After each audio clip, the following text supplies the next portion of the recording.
Ranger Buddy Check here. So, Buddy Check's actually a pretty important thing. That's something that we should all do, and I'm a big fan of. But honestly, I don't do a very good job at it. So we added it to the Operators Debrief podcast, and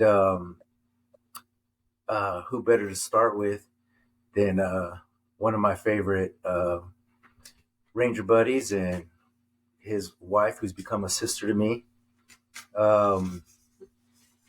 So we're going to be talking to the McGuffies here, who need no introduction.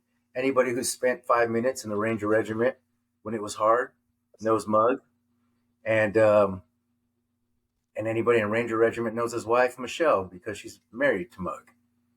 And but no, she's always been a part of a lot of stuff, and so Mug was a fire supporter. He was an FO. He ended up becoming a JTAC like I did, one of the first Army JTACs in history. And he was the first 13 Fox first sergeant in the Ranger Regiment. Matter of fact, the Army, in all its gayness, pulled him out, and because he was an E8, and we were only allowed to have so many E8s. And but yeah, so we're just here doing a buddy check. He just recently retired. He is now a high school teacher, which, funny enough, used to be one of my dreams before I wanted to be a bodyguard when I got out. And his wife, who led the way of dealing with all his deployments and having 3 beautiful little girls, is also a teacher now. So how's it going, Muggs? It's going good. It's going real good. Retired and been kind of bouncing around a little bit, trying to find, the right path in life, but things have been good. Ask Muggs for his Instagram really quick so we can tag him. Hey, Muggs, what's your what's your Instagram so we can tag you? Or Michelle, what's your Instagram? It's Michi252. MICHI 252. Sweet. What's mine? And then I don't know what Muggs is. I'm looking. How do you look it up? He's non-existent. Right, go to your home. So how do you know? James McGuffey. So it's just James McGuffey, no spaces. JAMES MCGUFFEY. How original. I know. So,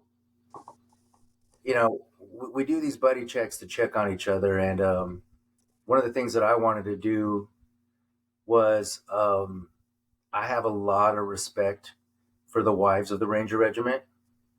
And I think Mug and pretty much all my Ranger buddies who know me on here, whenever we have parties, I'm always hanging out with the wives and they're hanging out.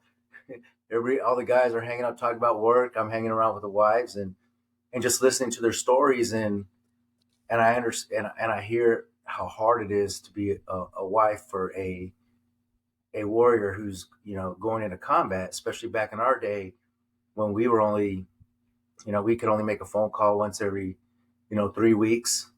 If we were lucky, we didn't have a cell phone on us. We weren't allowed to call, take pictures. And when we talked, it was sex, drugs, and rock and roll. That's what we were told. We're allowed to talk about sex, drugs, and rock and roll. So, Michelle, for you, I know that was a challenge. And I know before you got out, I had talked to you because I retired way before you guys. And I had asked, and I told you that when he gets out, there's going to be another challenge that he doesn't have no idea he's facing, because he's going to go from being this man of action, this warrior of God, and now, even though he's a school teacher, that's amazing, but in his eyes, he's not important anymore, and I'm sure that that's putting a lot of I know for Amanda, it's done a lot to where it's made it harder for her. So how are you guys dealing with it? I think when Mug first said he was going to retire, I kind of freaked out a little bit because I was like, oh my God, like everything we have known or everything I have known my whole life, I was born into the military world. I was like, it's going to be gone. And I didn't know uh, I didn't know what to do with that. So when he first retired, it was a little rough for me. Mug's thing was, I think Mug's transition is not like most soldiers. He got lucky because we retired in Savannah. So this is his second home. Then his motorcycle club is here. So and correct me if I'm wrong, I feel like your transition was a little bit easier compared to most of your peers because he was already back established and back in his own setting. Where for me, all of my Ranger sisters aren't here. And even though I'm back home, I felt like I had to start over. Let me ask you a question, Michelle, because Mug he ranked pretty fast. He's a good dude. Everybody loved Mug. He was smart. He wasn't stupid like me and said, "I refuse to take rank. I'm not leaving Ranger Regiment." So you got to travel around and be a first sergeant at this organization, a sergeant major at this organization. Um, what differences did you notice as far as what are the wife groups called, baby? FRG. The FRGs in the Ranger Regiment as opposed to the FRGs in the Army. And without discrediting, but I know that there's a difference because let's be honest, all the women. I mean, you girls are always still talking now. Oh yeah, definitely. From my perspective, I felt like when Mug was in Ranger Regiment, the spouses were tighter. We did get lucky. Again, we got lucky when we went to Hawaii. Mug's battery commander was a Ranger coming from 175. So it's like we fell right into that, and all the Rangers that were stationed in Hawaii were really tight. So again, we got that warm welcoming when we got there, but it's definitely different in a conventional Army with the spouses. I will tell you the one thing that really annoyed me was I felt like enlisted spouses weren't taken as seriously as they are in Ranger Regiment. Yeah, That for sure is shown. and I don't think that, and I don't think it's a fault of our own. I think you girls, um, like I told my dad, like I don't know how you guys deal with it because you end up falling in love with this man, and he's gone, most of the time, either training for war or he's at war, and you don't know if he's coming back, and that's got to be a hard commitment. For us, we deploy, especially back when we couldn't use phones or anything. It was just go, wake up, work out, play video games, go shoot bad guys, repeat. And then you guys had to sit home and wonder, you know, like, did did he do anything today? Did he lose his best friend? Because if he did, he can't tell me. Um, I mean, I couldn't imagine being on the other side of that, and I mean that had to be pretty difficult for you girls. I mean, it's very hard. I think what helped me tremendously is being surrounded by other Ranger spouses. When I first got to Fort Benning, Amanda was the first spouse that reached out to me. If it wasn't for that, I wouldn't have known anybody. I was sitting in the white ghetto of Bibb City by myself. And Amanda just pulled me out of that. I remember she called me. We met one time at that cookout. You remember? And I didn't see you guys after that. Mug deployed, and you reached out and was like, "Come hang out," And then because of y'all, we moved on base. So that just shows you right there how awesome it is to have that. And a lot of spouses don't get that in the big Army. And once I started hanging out with Amanda, we had our tight knit group. So as a spouse whose husband constantly deploys, keeping with that group that constantly keeps you up and from drowning really helps tremendously. It keeps your brain busy, your mind busy. You have to have something for yourself. So for me, it was just working out, having those workouts for myself. but it got harder once we had kids. Because I'm good for the most part. Like, I don't watch the news. I kind of, like I said, stay with my girlfriends. I work out. I do what I got to do. But once you start having kids in that, and then they're the ones who are getting affected emotionally and like, where's daddy? You know, there was a lot going on. And I'm trying not to cry, but there's Yeah, a dude, lot that going hit on me in the last too. appointment. So, Yeah, dude, yeah, that hit me when you said that too, because I remember I only got to see my kids 2 weeks before deployment, 2 weeks after, yeah. and Joe, when I said bye to them, I didn't think I was ever going to see them again, and it was the most miserable thing in my life. And Yeah. I drop them off and look into their little eyes, and they think I'm their hero, and I'm just fucking invincible. But I know that I've been, I mean, hell, I almost got ran over by a striker if someone didn't pull me over, and I still don't know who it was who saved my life. Yeah. And, I mean, just the things that we've gone through, the things we've done.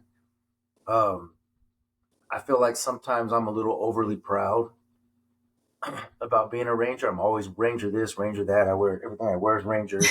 When I go to work, it's ranger. And I work for SOCOM, so it doesn't really matter. But and I'm retired, but there's a reason for that because the things that I saw there in the family that we've become, I mean, it's just hard to explain. And Uh, that's why I do get, and I'll be 100% honest with you, it's kind of unfair. And I just got a psychiatrist. I finally got an appointment, and it was hard for me because I didn't want somebody who was a military wife or a military husband or in the military because I didn't want somebody to say, I know what you're going through. Because I'm like, no, you don't. You have no fucking idea. yeah. And so it, knowing what we've been through, knowing what the wives have been through, the Kathy Salazars, the Ballesteros,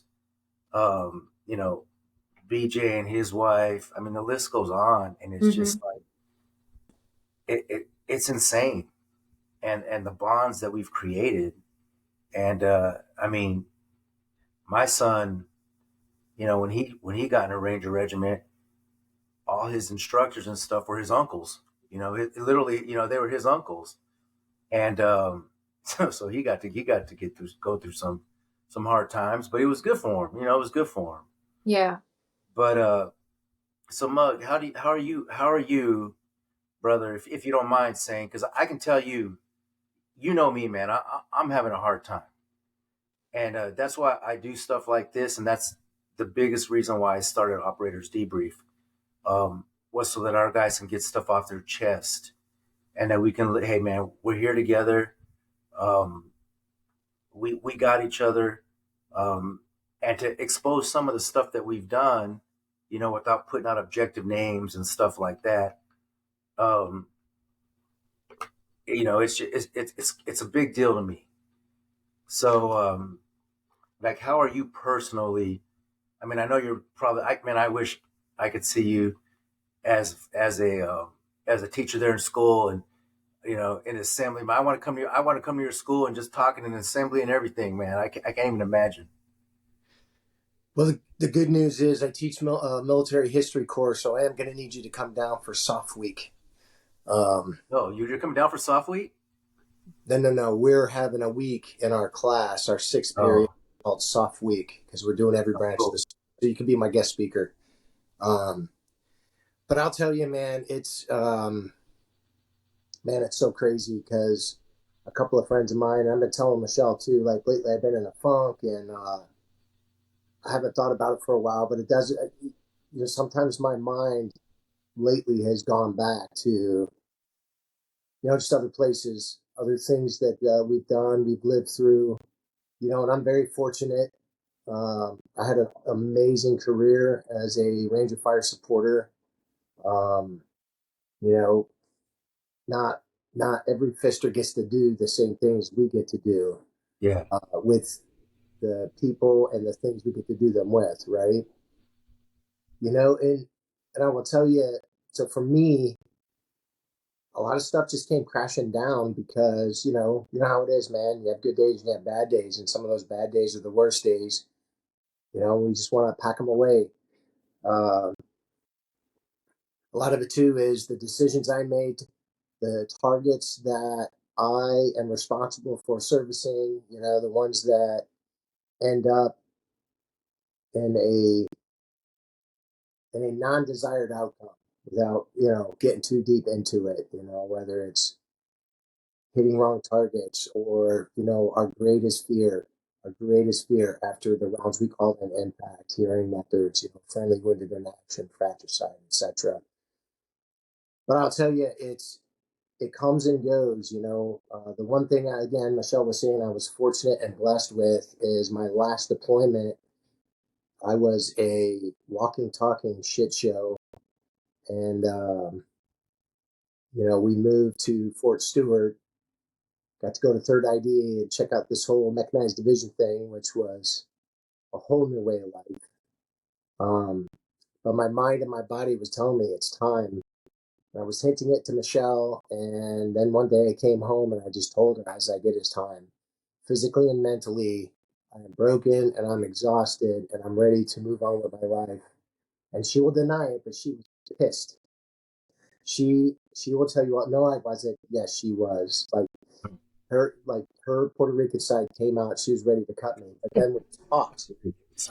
We had a long conversation, and I told her, and I love her to death because I was on the nom list, and she's like, you can keep going. And I just told her, I was like, the problem is I'm so broken physically, let alone mentally, I can't lead from the front. At that point, hell, I can't even lead from the middle. Just Yeah. It was time to take care of myself. And so once the decision was made and I put the packet in, that's where Michelle and I both, we got on that journey. It's time to figure us out. And I tried doing the best that I could to take her on the journey with me. It was like, let's figure out our mind, body, and soul. Like, what are we doing? What's right? Not just for us, but also for, our kids. And Well, also you were I don't know if he ever told you this, Eddie, but when he was retiring, he started having nightmares again. And it was just so the psychiatrist said that you retiring was triggering the nightmares he was having from all the deployments. It was insane that could come back up again, just from, I don't know. It's just, you don't realize how much your body holds on to it, even after you think you've healed. You have no idea. And it was like I told my wife, like I felt like, because we went different routes. I became a professional bodyguard, and then it would be like something as small as dropping my client off in front of a movie theater and making sure I was on the right door for my number two guy to pull him out, and I was having panic attacks, and I'm like, what the fuck? I'm used to being in a gunfight, calling in freaking, like, we got a stack of two F-16s, AC-130, two little, you know what I'm saying, and I'm comfortable. To now, I'm like worried about which side I'm coming in on the movie theater. It was weird. It was insane, and I won't get into. I think I already talked about this with Will on one of future episodes, that I got in a pretty bad spot. But but Regiment is doing a better job at taking care of their people now when they get out. Like, I think they're doing TBI tests. Matter of fact, every time they come back from a deployment, like now, if they did a TBI test on me, they wouldn't be able to find anything. I guess because the distance that it's been and how long it's been, and it's like, but yeah. So it's definitely a challenge. It's definitely harder. Um, but we're very proud of you guys. We're always gonna be family. Again, my dad has two white sons that he loves more than me, and that's Mug and BJ. And then the one brown guy he loves more than me is freaking Ballesteros. So, but yeah, so my dad misses you guys. Matter of fact, I'm pretty sure, I don't know if you got it yet, But my daughter sent you her college graduation. I know. I cannot believe how much time has. When I saw that, I was like, oh my God, I remember that summer when they came to visit. We Yeah. were so Well, little. that picture you posted the other day of McKenna. Like, Oh really? yeah, Eddie holding. Oh, when I remember picking her up like this, like she was nothing. I remember Mug putting her on the conveyor as we're going through a Safeway or something. That's right. that That's was right. pretty. We were probably going to like BJ's house or something, and you guys had McKenna. Yeah, You but know, she was a baby. Yeah. Like all it was like that was a whole group of Rangers that the McKenna came around. She got spoiled because she was the youngest out of everybody. Yeah, she And got raised. every single wife was making her dresses. She was like, Oh my God. Yeah. Everybody was raising her. But it was awesome because I remember when Mug would have a meeting for his club, I remember just being like, oh my God, I need a babysitter. And you guys are like, we're all hanging out anyways, just bring her over here. And everybody was watching her. So Yeah. that's the stuff, that's the stuff we miss. That closeness, that family. Like I talked to others, Lindsay. We have not found that. You can't get another group like that. And you're not going to, Michelle, because at Yeah. the end of the day, it's like I tell people all the time, you meet friends and they're always like, oh, I would die for you. Or, I would take a bullet for you. But we all been standing next to each other. We've been standing next to each other when those bullets were flying. And Yeah. when someone tapped me on the shoulder to go in the door or to go around the corner, I never looked back to see who it was. I knew we were good. And you don't get that anywhere else. And I think that's the thing that makes it hard for us. Cause now, the job I do is, I'm not even sure what I do. It's some nerd stuff and I'm not very good at it. And, it's just not the same thing. And, but yeah. So is there anything you would like to add to, babe, on how easy it's been to, take care of me? Cause my wife's had a pretty smooth transition. nope, I'm good. So, see, told you. Perfect. But yeah, it's so this is something we want to do, and we picked you guys first, obviously, because one, we love you. Two, I wanted to stress the shit out of Michelle. I'm not gonna lie, because I know as soon as I told mission Michelle accomplished. the camera, she was gonna get stressed out. But Hey, do you remember that movie Tommy Boy where David Spade like literally walks into the airplane bathroom, the door closes and then it opens and he comes out completely changed and dressed? That was her. Like she's in yoga pants and workout attire and I'm like, what are you doing? She's like, I'm just gonna freshen up. And it was like and she comes out and I'm like, holy crap, you don't do that for me, my Eddie. I'm gonna leave us on one note because this is just a buddy check and it's supposed to be small. We could do this all night. Yeah. And we're gonna have to do this again. We'll do I got something coming up later on where I'm gonna have Amanda and I would like to have Michelle and I'm gonna have a couple other wives come out and just on operators debrief, speak their portion about what they go through. But the last thing I would like to say is, do you remember the time we went on the when Bin Laden was killed? Stresses me out. Yeah, no, when Bin Laden was killed, because We were I at don't know how many missions I went on to kill Bin Laden, but that motherfucker was never there. I don't know how many missions you were on to kill Bin Laden. He was never there. But when we finally got him, our asses were in Florida. at a marriage We retreat. were in Dustin, Florida, and but anyways, we were out. It was a couples retreat. It was a marriage retreat in Dustin, Florida. Yes, All sitting in and we were at the hotel. was it TGI Fridays? Where were we at? Well, we found out in the No. But before that, we were at TGI Fridays, and Mug decided that the whole restaurant wanted to hear him play the guitar. Oh no. No, So Mug went in the car. It was the Jimmy Buffett restaurant. Yeah. He took the Okay. guitar off the You got wall, that? and we played So Marguerite. he went in and got the guitar. He came out. We played for like an hour past their closing time. That was awesome. Playing the guitar. Me and Mug, I'm singing Ice Ice Baby as Mug's playing the guitar. Oh my God. I'll never forget that. That shit was pretty funny. Work hard, play hard, baby.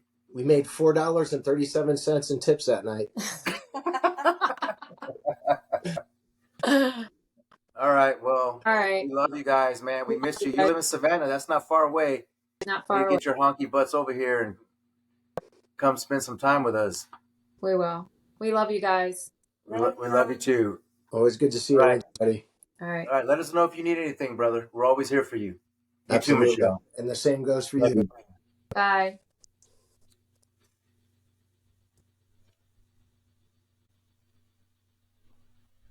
All right. I don't know how to press stop. I keep pressing stop.